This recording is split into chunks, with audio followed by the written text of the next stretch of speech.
Bonjour mes amis, bienvenue dans les 100 films d'animation japonais, dans le bouquin que vous avais présenté lors de mes petits achats à Voyage à Paris. Là, bon, j'ai pas tout lu, mais je voulais sincèrement que je vous montre cette bijou, cette merveille qui vient de Animeland, cette entreprise qui demande des sorties de films au cinéma, mais aussi des bouquins et bien d'autres encore. Donc là, ça ressemble pas tous les films, mais quelques-uns les plus connu pour certains, mais pas trop connu. Donc je vais vous montrer un peu tout ce qu'il y a. Donc il y a dans la même collection, je vous avais montré cela, donc le série et un autre livre. Donc ça raconte clairement les plus connus, certains les plus connus, d'autres pas trop. Donc on a Yumna, on a Princesse Mononoke, on a Nausicaa la vallée du vent, on a les enfants loups, on a Jean d'Hiroshima, on a Arion, le roi Léo, etc. C'est clairement pour moi un beau bijou, personnellement.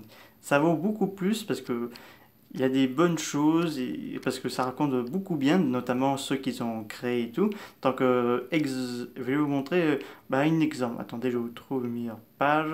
Donc, par exemple, pour Princesse Mononoke, donc ils expliquent un peu que son succès et tout, mais aussi le titre originaire, studio qui a composé la musique, les dessins et tout ça, date de sortie en film et en DVD chez nous.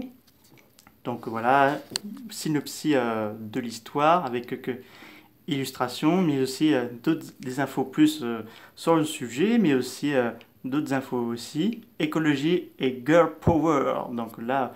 Donc j'ai beaucoup aimé ce film-là. Donc premier Ghibli que j'ai vu quand j'étais tout petit. Donc là, on montre un peu de tout c'est un livre que je recommande beaucoup pour ceux qui ne connaissent pas vraiment une grande partie des films d'animation japonais. Achetez ce bouquin parce que ça pourrait vous apprendre dans le monde de l'animation japonais. Parce que quand même, c'est assez important de connaître un peu cet univers que c'est encore méconnu chez nous en France. Parce que des fois, nous les Français, on aime bien le Disney. Allez vous faire foutre les Disney, excusez-moi de ce mot. Voilà. Le château de Gastrilotro, j'adore celui-là aussi. Donc, d'après les rumeurs, le premier film d'animation japonais en couleur, ce serait ce film-là, donc Le Serpent en blanc, donc, qui serait inspiré d'une histoire de shintoïste. Voilà. La Showblozer avait ressorti le film mais en live action. Voilà. Et vous avez des petits clins d'œil associés. Pour chaque dossier, vous avez soit avec comment dire, pas totem, parce que c'est pas le bon terme, ces indices. Ça veut dire que quelles sont la nature du film? Est-ce que c'est un film dramatique à la fois avec un conte de fées ou d'humour, ou l'inverse? Voilà. Mais franchement, allez-y parce que c'est un super bouquin. Je l'ai pas tout lu parce que quand même il est assez gros et je prends bien le temps de lire parce que ce serait un peu bête de le terminer d'un coup. Voilà, parce que ça vaut.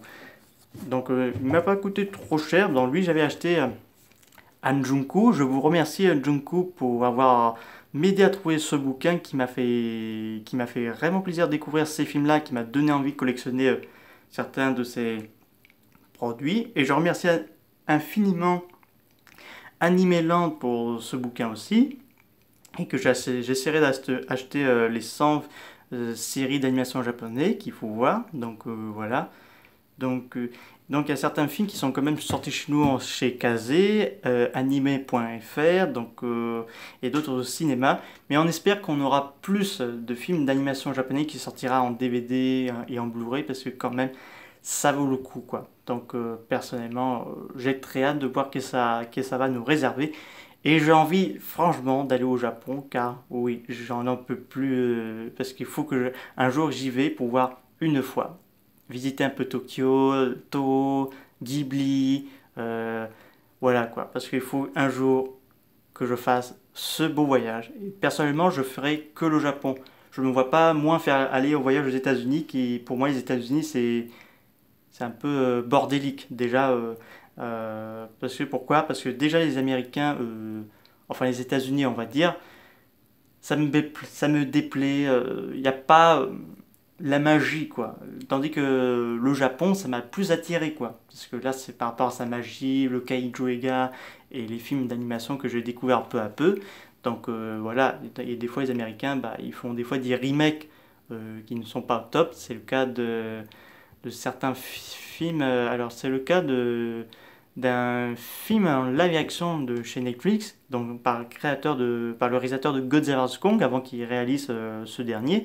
C'est Adam Wingard qui a réalisé Dead Note, voilà le titre, qui n'a pas franchement été un succès, mais par contre Godzilla vs Kong a été un gros succès, donc, parce qu'il avait appris de ses échecs, donc voilà. Euh, mais le Japon commence aussi à faire des films en live action, mais qui a plutôt bien marché, parce que c'est le cas de L'Attaque des Titans, partie 1 et partie 2, ils étaient des gros succès en 2015, et Warner Bros. Voudrait absolument faire un univers là-dessus, mais là il n'y a pas d'infos dessus, parce que ce serait apparemment soit le producteur de ça, ou d'Harry Potter qui devrait réaliser, donc voilà. Mais il y a certains films US japonais qui ça a mieux marché. C'est comme les Godzilla Monsterverse. Bon, c'est pas d'animation, mais on va prendre à cette légère culture japonaise. Alita Angel Battle, qui pour moi bien réussi, qui rend hommage au manga. Euh, il y a quel genre de film? Alors il y a un film, alors c'est en 3D, c'est Albator, donc le 3D.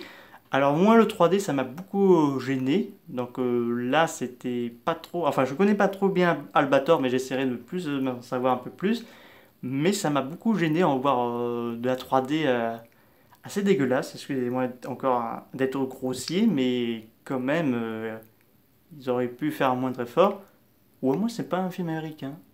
Ah non là je suis trompé là, c'est un film japonais, veuillez m'excuser parce que je pensais que ce serait un made USA, donc voilà. Mais bon, c'est pour vous tenir au compte que des fois, les Américains ne font pas non plus de bons produits quand il s'agit de faire en film en live action. Hayao Miyazaki avait déjà refusé que Hollywood fasse un remake de Nausicaa la vallée du vent, mais apparemment Hideaki Anno voudrait faire un film en live action de Nausicaa la vallée du vent. Donc là, il n'y a pas encore d'infos dessus. Donc voilà. Donc revenons à ce livre avant de terminer.